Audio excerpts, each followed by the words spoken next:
puerta bien. Raúl Ricardo Alfonsín, presidente de la Nación tras el advenimiento de la democracia en 1983. Acunó un proyecto que resultó ser prácticamente revolucionario para aquellos tiempos, desafiando, por qué no decirlo así, estructuras de poder concentradas que datan desde el inicio prácticamente de la Argentina como país. El proyecto Patagonia y Capital fue un plan elaborado en 1986 por orden del entonces presidente de la Nación, Raúl Alfonsín, para trasladar la capital federal al Distrito Federal Viedma Carmen de Patagones. Una idea sobre la que conspiraron los más diversos intereses, pero que de tanto en tanto nuevamente se pone en la discusión. ¿Habrá llegado el momento para que seriamente debatamos esa posibilidad o cada vez estamos peor en términos de federalismo en este país? Estamos aquí en esta tarde para compartir con ustedes el testimonio de una de las personas que fue ideólogo, que estuvo detrás de este proyecto de traslado de la capital federal a la Patagonia. Está con nosotros el doctor Conrado Storani, hijo. Conrado, ¿cómo le va? Buenas tardes, bienvenido. ¿Qué tal? Buenas tardes, un gusto de estar acá. Gracias por su tiempo. Yo tengo una respuesta a la pregunta que hice recién, de si es más posible que antes o es menos posible que antes, a la luz de las circunstancias. Pero antes, si le parece, vamos a recorrer aquella historia. ¿Cómo nace? Digo, estoy convencido de esto. Fue una idea revolucionaria. Fue una idea revolucionaria, en realidad fue una idea de un equipo de trabajo del doctor Alfonsín, que él tenía equipos que miraban como estadistas más allá de lo que era la coyuntura. Se fundaba, yo participé de las reuniones donde se elaboró el proyecto con otros legisladores. Me recuerdo Balbino Zubiri, el propio Jaroslavski, que presidía el bloque, Marcelo Estubrin, Jesús Rodríguez, mi hermano Federico, y otros legisladores más como Felgueras de acá de La Pampa. Bueno, el tema, y los patagónicos, por supuesto, y también el gobernador de aquel entonces del Río Negro, que era Osvaldo Álvarez Guerrero, un gran dirigente histórico del radicalismo, ya también lamentablemente desaparecido, que planteaba, porque me acuerdo que hizo un estudio muy serio con estadísticas y con documentación y números, en realidad se hablaba de la macrocefalia que tenía el país, vinculada no solamente a un aspecto solamente territorial, poblacional, sino también en lo que era la generación del Producto Bruto Interno. Claro. El 24% del territorio nacional, me acuerdo porque estas cifras me quedaron grabadas para toda mi vida, la zona que va denominada Litoral Buenos Aires, desde Rosario hasta La Plata, 24% del territorio nacional tenía concentrado el 80% del Producto Bruto Interno, abro cifras de aquel entonces, ¿no? Que si variaron ha sido para peor. Yo creo que sigue igual o peor, no tengo la cifra de ahora, pero me acuerdo esa vez se midió bien. En eso mi padre tenía también en esto lo hablaba mucho porque esto era una idea que venía ya de la época de Ilia también, este tema de la descentralización. Ilia hablaba de las 20 manzanas que rodeaban a la Casa Rosada, eran de terror, de cómo influían y ponían o sacaban gobiernos a través de los golpes de Estado. Repítame ese dato porque las 20 manzanas que rodean a la capital federal, a la Casa Rosada, dentro de la capital federal, son las que donde salen las ideologías de todos los golpes de Estado que ha habido en este país. Eso lo decía Arthur Williams, no yo. Y creo que no se equivocó. Digo también que en ese entonces, cuando se hizo el estudio, se planteaba que era una forma de reformular el federalismo, no solamente en el aspecto, reitero, territorial, poblacional, que era necesario, sino también económico, porque esto venía con una serie de leyes paralelas. La ley al final se sancionó, le digo porque esto yo participé, yo fui uno de los voceros del bloque, la ley es 23.512, es una ley que ya perdió vigencia, el 2014 perdió vigencia por no haberse ejecutado, pero no la derogó nadie. O sea que se puede reflotar la misma ley. Eso implicaba también en aquel entonces, que no era provincia, la provincialización de Tierra del Fuego y de todos los territorios del Atlántico Sur, porque eran territorios nacionales en aquel entonces, y también la creación de una nueva provincia, que esto por ahí mucha gente no lo sabe. La provincia que funcionaba, lo que es hoy Cava, con parte de lo que es el conurbano bonaerense, que iba a ser la provincia del Río de la Plata, con capital en la ciudad autónoma de Buenos Aires. Eso digo yo, olvido, esa parte tampoco mucha gente no la sabe, y creo que es de alto impacto político. Porque además, ¿Cuál era la idea con eso? Y la idea era de que hubiera otra provincia que tuviera su peso, pero que no fuera, o sea, la provincia de Buenos Aires cambiaba inclusive en su peso relativo. Pasaba a ser más una región que no está dominada estrictamente por el conurbano bonaerense.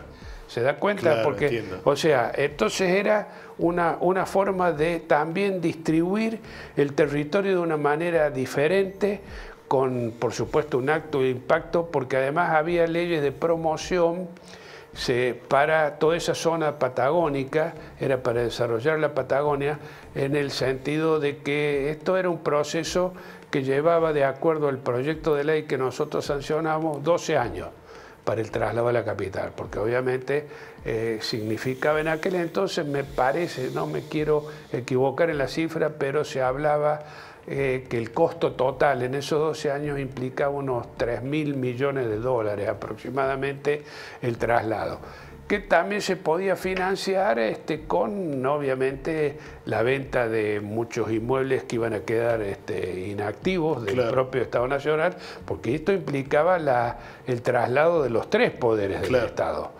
El poder ejecutivo, el legislativo y también el judicial. Bueno, ayer contábamos un dato. El Poder Judicial concentra el 90% de su presupuesto en la ciudad de Buenos Aires. Y esto da el dato de... ¿Y qué fue lo que falló? ¿Por qué nunca se llevó a la práctica? La ley salió aprobada por amplia mayoría, hubo oposición, por supuesto, sobre todo los sectores conservadores, y porque obviamente son los que perdían poder relativo.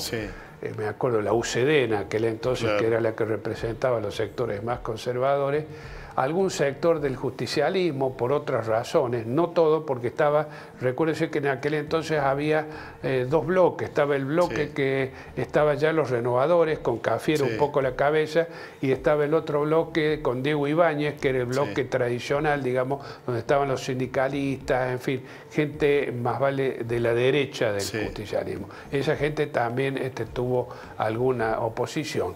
Y por supuesto, o casualidad, la ultraizquierda, que siempre me parece ha perdido, en ese entonces me parece perdió el norte, porque el único diputado que tenía, que era Zamora, votó en contra también, ¿no es cierto? Bueno, la cuestión es que esto implicaba el traslado de esos tres poderes. ¿Por qué no se fracasó? Porque bueno, cuando iba, es más, se había creado hasta un ente que empezó a funcionar, un ente que era el ente del traslado de la capital. Es más, había proyectos concretos para hacer la sede del Poder Legislativo, la del Ejecutivo, la del Judicial, o sea, proyectos arquitectónicos, ¿no es cierto? Eso es lo que implicaba esta medición de costos que digo, viviendas para la gente, inclusive iba a tener un impacto de traslado poblacional, efectivamente, por las nuevas fuentes de trabajo que se abrían. También le digo que esto iba a servir para que mucha gente que no estaba dispuesta a trasladarse, que depende del Estado de esos lugares, bueno, se les iba a pagar una indemnización, pero esto también servía para que era medio como un Estado nuevo, una forma diferente de manejarse.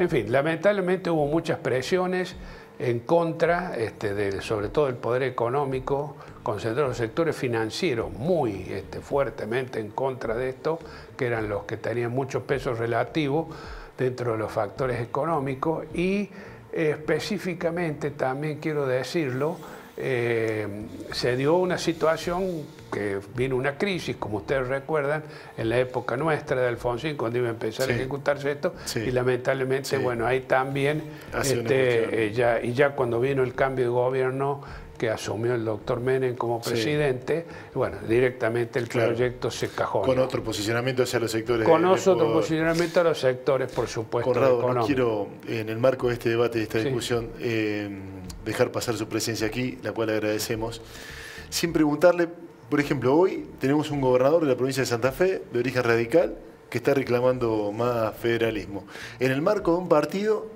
que está tratando de ubicar su norte, con un sector más aliado con la derecha del presidente de la Nación, otros sectores que están luchando por tener una identidad propia.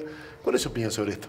No, bueno, yo estoy con los ratifican la identidad propia, no creo en esas alianzas que no son. Una cosa es decir, no somos opositores obstaculizadores, de poner palos. Eso es una cosa. La gobernabilidad. La gobernabilidad, que eso, bueno, la gente ha votado.